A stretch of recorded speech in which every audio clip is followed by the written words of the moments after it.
Neyse.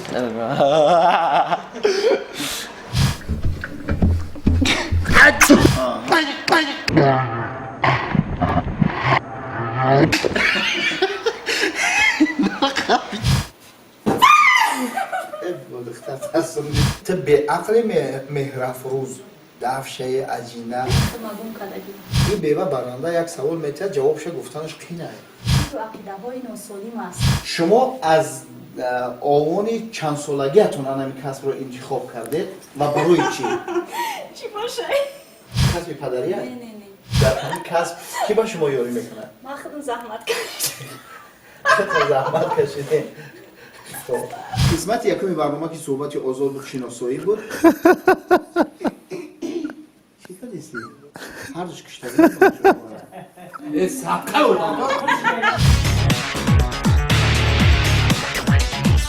سلام علیکم تماشابینان عزیز، مخلصان عزیز عزتمند، مخلصانی که تماشا میکنن شبکه شکرخانسای جان ایدی و نیک پرو نیک پروداکشنز. اینک برنامه میدان هنر است، آغاز موسم دوم برنامه میدان هنر. مهمان امروزه ما، مهمانی که در موسم دوم تکلیفش نمودیم، بانوی زیبا، بانوی هنر، گلدختر زیبای تاجیک امروز مهرافروز نیمانزاده حضور دارند. خودمتون خوش باشد بانوی زیبا. سلامت باشید. بسیار شدم که منو قدر کرده، تکلیف نمودید. می‌ندارم از شما و درود میگویم به همه تماشابینان عزیزی صفحه شما و دوستداران برنامه میدان هنر. امید می‌بندم که همگیشون صحتمند باشند و البته که با برنامه‌های شما باشند. سلامت سلامت باشید. بار دیگر خوش آمدید. آغاز میکنیم برنامه میدان هنر رو. اگر آماده باشند مهرافروز بانو. اینک دوستان عزیز، موسم دوم برنامه میدان هنر از 5 قسم عبارت است و قسم اول این صحبت آزاد با مهمانی در برنامه بوده، یعنی که مهرافروز امروز حضور دارند. مهرافروز جان، قسمت اول برنامه رو سر کردیم، یعنی شما کوتاه خودتون رو برای تماشابین، برای اون کسانی که دوستدار ما و شما هستند کوتاه شناس کنید. سربلند باشید. مهرافروز نیمانزاده هستم، مؤسس و سردبیر هفته‌نامه زن و مرد، مؤلف شو برنامه اینترنتی از دل به دل، مهمان استراها و خیال سعد، زاده ناحیه همدانی، عین حال ساکن پایتخت. ماشاءالله، بهترین. اینک سوال یکم، چرا که حالا در همین برنامه از دل به دل مهمان ستاره ها شما دیگر اشتراک نمی‌ورزید؟ من می‌بینم که وقت‌های اخیر شما عموما همین برنامه رو دیگر پیش نمیبرید. درست میگوید و شاید که جواب این سوال رو تماشابین عزیزی برنامه‌هایم نیز منتظر باشد، بخواهد که جواب بگیرد. سبب همین است که پیشتر فرزندانم خردسال بودن، یعنی که کمتر اذیت می‌دادن.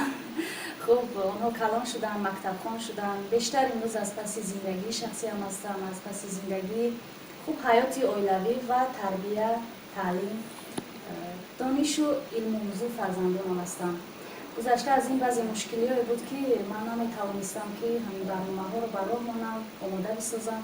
انشاءالله وعده می‌دهم که به نزدیکی دوباره باز از دل به دل و مهمان استراها مهمان کوشانه‌های شما خواهد گشت. بهترین، یعنی که در همون سامانه ها می‌رود یا که سامانه دیگر شد؟ پیشتر من با دیگر سامانه‌ها همکاری می‌کردم، چون شرایط کاری و زندگی هم خوب بود، شرایط پولی و مالی هم خوب بود و امروز در آن شرایطی که در گذشته داشتم قرار ندارم، به خاطر که فرزندانم کلانک شدند. البته صرف و خرج زیاد می‌گردد. من یک صفحه شخصی خودم رو گشودم با نام وارث موزیک، نام پسرچه هم است. این بعد تمام برنامه‌های من از این صفحه پیشکش خواهم گشت. پیشکش مخلصان بشه. بله. سلامت باشید، سربلند باشید. خب درباره همین گلدختر زیبا میخواستم بشنوم که شما چند فرزند دارید و شوهر شما، این سوال همه خیلی دو ایتاجه اومده گیده و شوهر شما زیدی انوی کسبتون نیست؟ شکرانه خداوند میکنم که پروردگار در برابر کسب و کار، مسئولیت، وظیفه، آبرو برای من شوهر مهربان داده است. 3 فرزند نازنین مونیسه، انیس و وارث را هدیه کرده است که فکر میکنم برای یک زن، خصوصا برای زن تاجیک، مهمتر و والاتر و خب اساسناکتر زندگی است، فرزند است، بخت است، تخت است. و شوهر من در گذشته نیز، چون من روزنامه‌نگار بودم، ایجادکار بودم، مرا دیده و دانسته انتخاب کردم و امروز نیز چون دانسته مرا همسفر زندگی قبول کردم، تحمل میکنم. یعنی که زندگی شما شیر و شکر است. شکرانه خداوند بهترین. بد نیستیم. بهترین. اینجا سوال دیگر اومده است که بار شدگی هست که در مجلاتون شما رو به گریه آورده باشد و دست یاری هم دراز کرده باشید. اگر که از من نقل کنم شاید تماشابین عزیز بگوید که خود تعریف کنی میکند یا وصفی بگذار ما رو دیگران بها گذاری کنند، اما من دارم بخش ها، برنامه ها و روزهایی که مخصوص برای معیوبان، پرستاران، دردمندان جدا کردم و از حالشان با خبر می شوم. هم درد و هم راز و هم نفس و هم قدمشون هستم و هر روز جمعه من به دیدار یک نفر دردمند، بیمار و یا یتیم و به پرستار یا کم بضاعت می روم، با آنها دست و بر می شوم. البته نگاه کرده به شرایطم دستگیری می کنم. در روزنامه البته دستگیری مالی کرده نمی شود، اما دستگیری معنوی می شود. یعنی که روحان بالیده. بله. می توانیم که راهنمایی کنیم، می توانیم که همراز همون نفر باشیم، می توانیم که یک صحبت خوب و گرم و صمیمی داشته باشیم که همون نفر از حالت ناامیدی، از حالت یأس، از حالت خوب دل شکستگی رها بیابد و فکر می کنم که این هم دستگیری است. سلامت باشید. با کسب کار شما در آینده اون خیرهایی که در قلب شما است، نیت‌هایی که در قلب شما است، ما دعاگو باشیم، تماشابین عزیز ما دعاگو باشد که کسب و کار شما رونق و برار دیت خداوند مهربان. یگان مراتبه شده باشد که بانوی زیبا مهرافروز از شوهرشون از همین کسب انتخاب کرده. یگان مراتبه یگان خیلی می شود که یگان ماجرای عائلوی، یعنی که الان کسب هم خیلی شد که این خیلی شد که این خیلی شد، اگر این خیلی نمیشد این خیلی نمیشد، این خیلی میشد.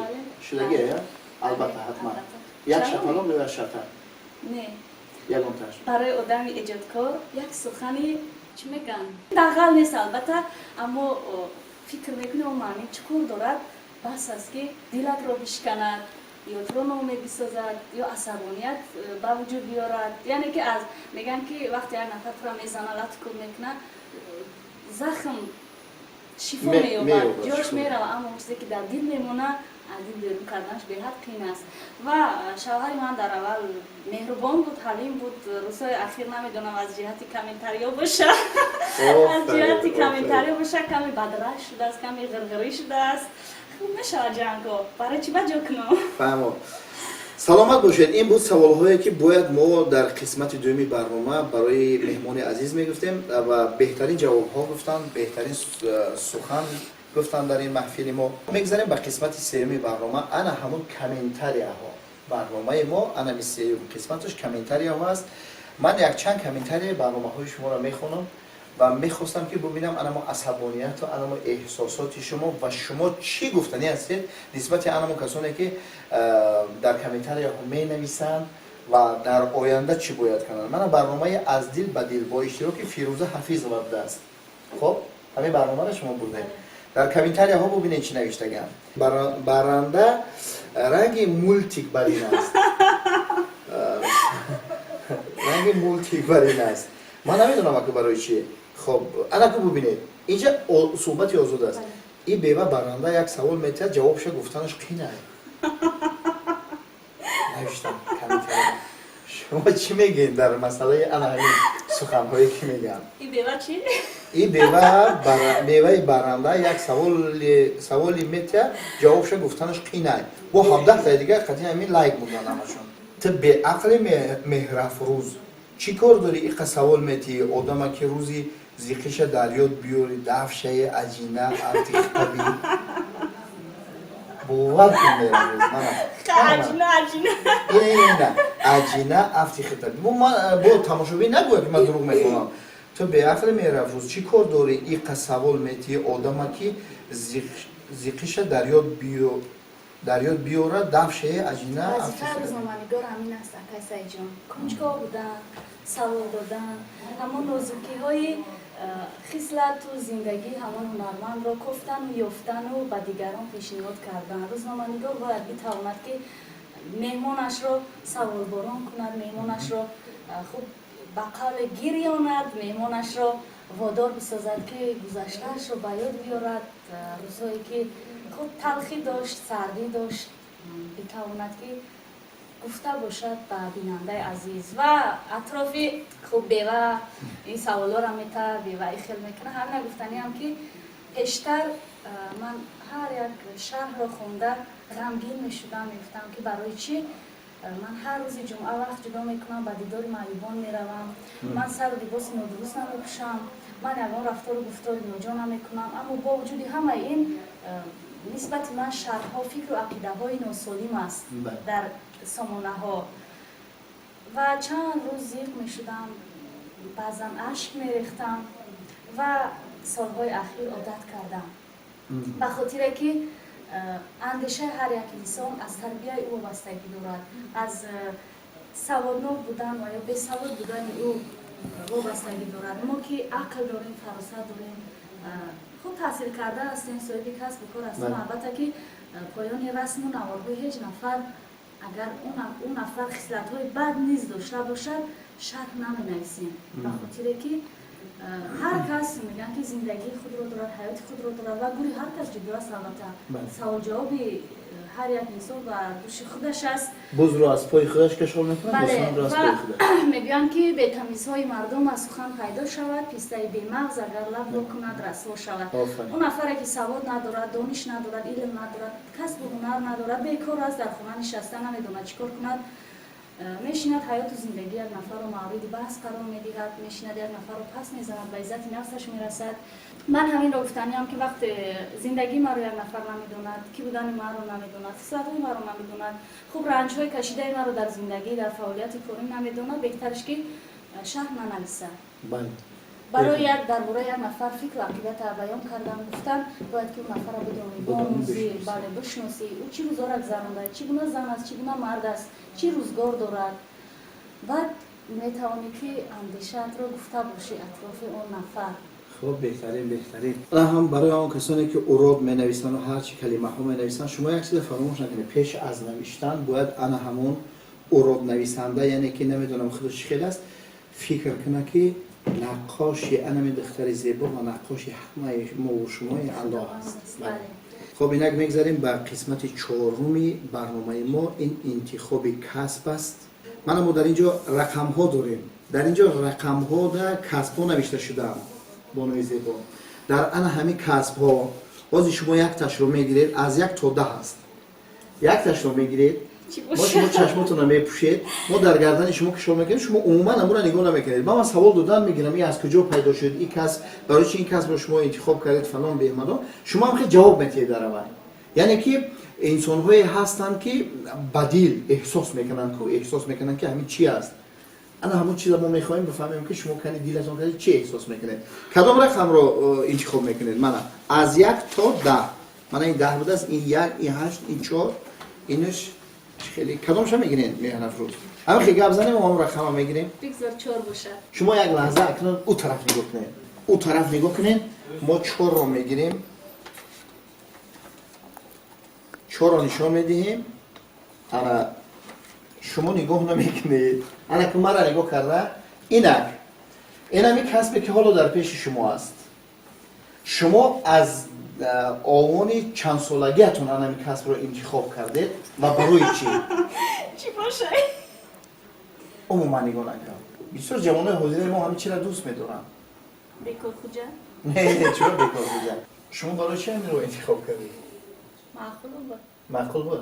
خب از چند سالگیتون هم کسب اکولکی برای پیشرفت در همین کسب کی با شما یاری میکنه؟ ما خودم زحمت کشیدم. خودم زحمت کشیدین. خب ولی مثل که چیکار باشه؟ مراتبه شده است که از پشت همین کسبتون شما در یکان جا لطکوب کرده باشن شما را. میگم که سعی جان شما نمیدونیم من چقدر شما نمیدونیم من چقدر زحمت ها کشیدم، چقدر روزای سخت گذروندم. شوهر شما زید نیستن که همین کسب انتخاب کرده؟ زید؟ خمیده نیست که خم کسب داریم. همه خیلی کسب داریم. باوری دارین که برای کسب انتخاب کردنتون در آینده شما یکم صاحب قصر میشوین، صاحب یکم خانه زیبا و مثل ویلا و دهچه و مناطق چیزا. خودم زحمت کشم میشه. این کسب پدر آموختین، کسب پدریه؟ نه. پدرتون این کسب پدرم دخالت نداره.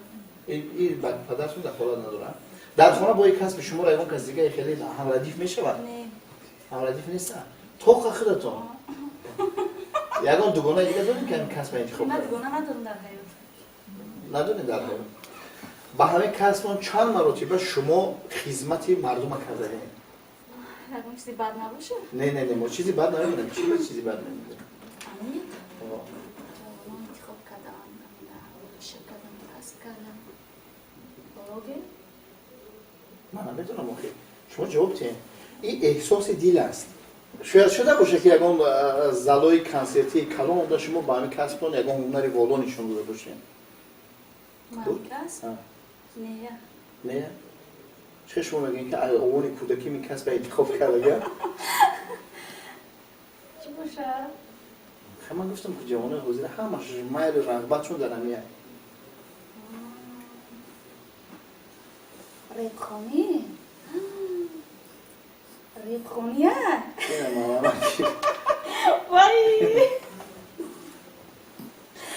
سلامت باشین خانم من زیبا نمیخونم نمیخونی نه؟ سرود بگه نمیخونم خیلی نمیخونم دوره کودکی مرا گفتین زاو داشتن در همی چی؟ زوق بود دوره کودکی مهر و محبت نسبت صنعت نسبت سرود و موسیقی بود بخاطر که در برابر اون که در عائله آموزگار به دنیا آمده برادران صنعتکار بودن مادرم با دو تا سرود میخونه تا برادر هنرمند دارم که من برای علاقه‌مندی ندارم اینک 4 قسمت برنامه ما با پایان رسید موند آخرین قسمت این یک قوطی داریم ما قوطی سرناک است یعنی که دستانتون رو مور کی میگه مور؟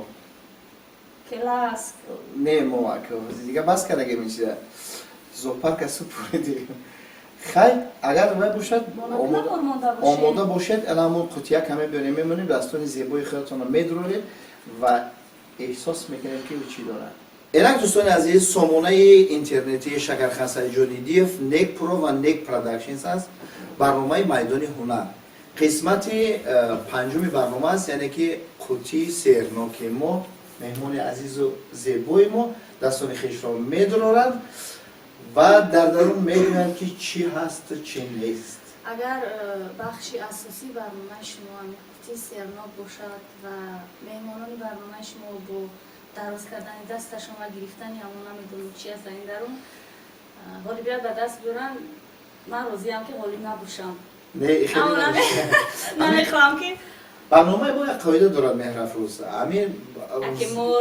زیبایی و همین احساسات همون تماشابین همین نزد همین خیلی نگاه میکنه این همین است باقی دیگر خیلی همین صحبت شیرینی ما کنی بسم الله الرحمن الرحیم یعنی که به اسم خداوند مهربان مرحبا چیه؟ ما که قدر بیرحم نیستیم که برای مهمون خودمون یک کاری کنیم که ضرر کنیم شما یکم برنامه‌تون را بیرحم نیستی فقط مور میمونیم که راست میمونیم موش میمونیم نه که تا کرده میویا یعنی که ما شما احساس کنیم که همین چیزا هر چیزی رو در دنیا خداوند هست کرده برای همین برای دیگر باید آشنا باشیم برای نمیگذن یکم چی با همون نمیتونه گفته با چی؟ با همین این هیچی مولانی نداره این دستو تو میاندازی گفتن میگیری چی از چی نیست من دست من دست هم بدوز همین طرفی دست دایید بکش بگی یا که هم بقب تو هم قگاو زن که همون چی های چی جون چی هست نه اومد جون دار نگو که بو میترسی چی هست همون نمیگذه انیق این همون که اگر ترا گزی ایتالیا میرفت همون که ترا گزی مهمونی مرا قدر نکرده گزید من میخوام تازه گزش بسم الله الرحمن الرحیم چکه نداری نه تو قدم قربون نباشی تو مهرم روزی کن بختمون ترسیم نه ترس مهرم روز جون ما همه میگم ما در یگا اونجا در یگا چی نمیترسیم غیر خدمت نکردیم بخش شما میترسیم آفرین انا میگم فراموش نکن بجز الله دیگه هیچ چیز نترس الان بخش شما خلاص میترسیم بسم الله گفته دست که درو وردی با اسم الله گفتی ولی هیچ نیست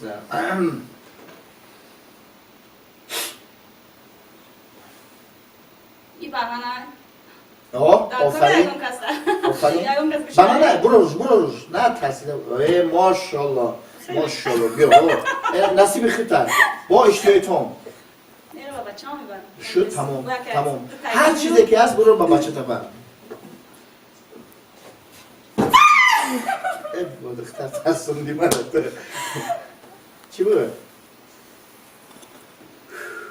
بسیار. با این دست دار زوفی. با یک دست. بگانک نکی ببینم.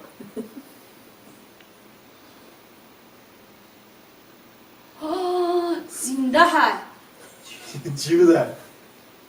واید. شکر رو میخوری. با بچه تا میبریش؟ با مرمک ببری. آتشون. مرمک.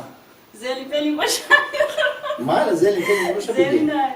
نه هم دور ترس هسته. بگیر تنگ.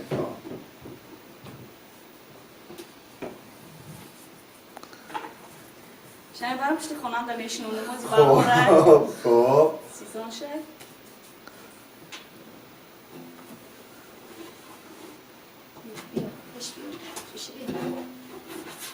هیچی نیست دیگه. کنی این طرف.